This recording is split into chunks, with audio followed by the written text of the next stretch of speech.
Every gardener, whether starting fresh on a new patch of ground or maintaining raised beds, eventually faces the same question: how much compost is enough? Too little, and the soil won't change. Too much, and you might waste valuable organic matter without seeing added benefit. The answer depends on soil type, crop choice, and the stage of garden development. Yet most advice out there is either vague or overcomplicated. Today we're going to break it down into clear, practical terms so that you can stop guessing and start feeding your soil with confidence.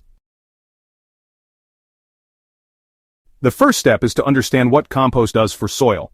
Compost is not a fertilizer in the traditional sense. It does contain nutrients, but its main role is improving structure, water retention, and microbial life. A sandy soil that leaks water and nutrients like a sieve needs compost for holding capacity. A heavy clay that suffocates roots needs compost for aeration and crumb structure. Even fertile loam benefits, because compost fuels the microbes that cycle nutrients and protect plant health. Think of compost as the living foundation. Fertilizer feeds plants directly, but compost feeds the soil system that supports those plants. Knowing this is important because the goal isn't to bury beds in inches of compost forever. It's to build soil that can maintain itself with lighter annual additions once the base health is restored. Newly broken ground requires heavier applications. When you're dealing with ground that has never been enriched, the soil will likely be compacted, low in organic matter, and biologically poor. This is where generous additions make the biggest difference. The rule of thumb for new beds is 3 inches of compost spread evenly across the surface before planting.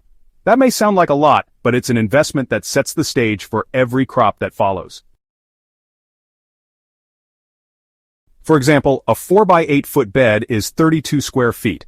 At a 3-inch depth, that bed requires about 8 cubic feet of compost, or roughly 6 wheelbarrow loads depending on size.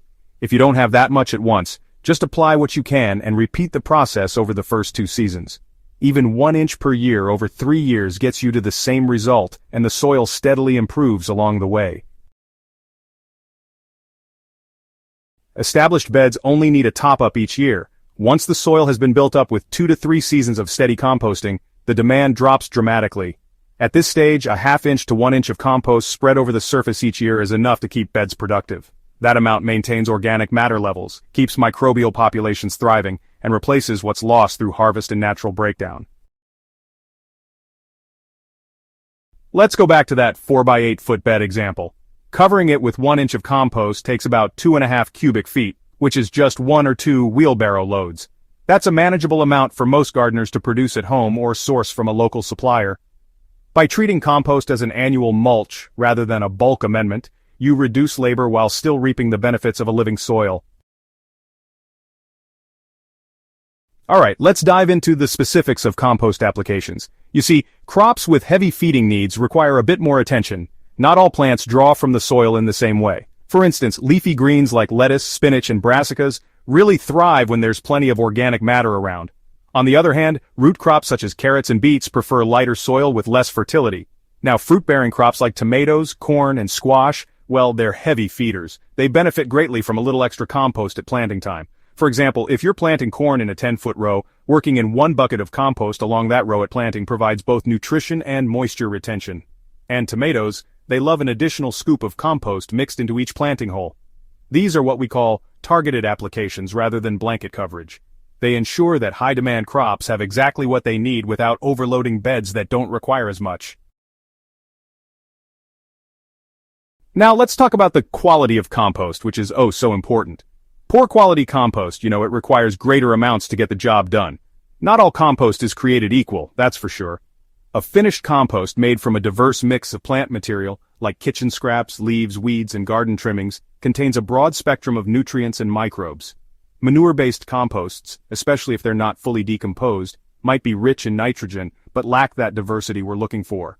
Horse manure, in particular, can carry persistent herbicide residues unless it's sourced carefully.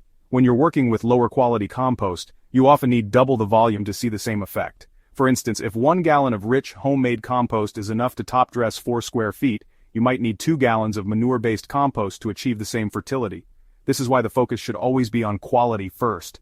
Less high-grade compost produces better results than heaps of mediocre material. One overlooked factor in calculating how much compost is needed is the contribution of plant roots and residues left in the soil. When crops are harvested, much of their biomass remains underground as root matter. Those roots decompose in place, feeding microbes and leaving behind carbon pathways. If you harvest leafy crops and return the stems and leaves to the compost bin, a significant portion of what was taken from the soil comes right back once that compost is returned. For example, a cauliflower bed may yield 1 wheelbarrow of above-ground waste from stems and leaves. Once broken down, that material shrinks to 1/3 of a wheelbarrow of finished compost. Still a meaningful return to the same soil it came from. This cycle reduces how much outside compost you need to import, and highlights why closing the loop within your own garden is so powerful. Most gardeners don't think in cubic yards. The simplest method is to measure compost in wheelbarrows or buckets against the size of your beds. A standard wheelbarrow holds about 3 cubic feet of material. If your bed is 16 square feet and you want to add 1 inch of compost, you'll need just under half a wheelbarrow. For a full 3-inch addition, that same bed requires about 1.5 wheelbarrows. This method makes planning simple. Walk your garden, calculate the surface area of each bed, and multiply by the depth of compost you want. Over time you'll develop a feel for how much each bed consumes.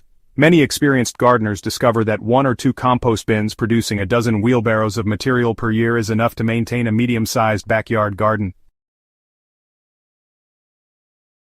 It's easy to think that compost must always be added in large amounts, but in truth, the need tapers off. Once soil organic matter levels reach a stable range of 5 to 10%, further additions have diminishing returns. At this point, maintaining with a light mulch of compost, cover cropping, and returning residues is enough. The Amish method, for example, emphasizes consistent but moderate additions of compost combined with cover crops like clover and rye. Rather than burying soil in organic matter once a year, they aim to keep the surface fed continuously. This builds resilience, and creates a soil that essentially composts itself through root exudates and microbial cycling. The question of how much compost to add has no one-size-fits-all answer, but the principles are straightforward. New ground needs 3 inches to jumpstart life. Established beds thrive on 1/2 inch to 1 inch each year. Heavy feeders deserve extra at planting, while lighter feeders get by on less.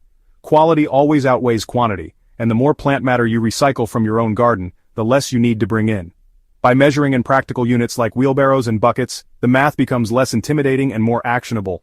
Over time, as organic matter builds, you'll find yourself applying less and enjoying the same or even greater productivity.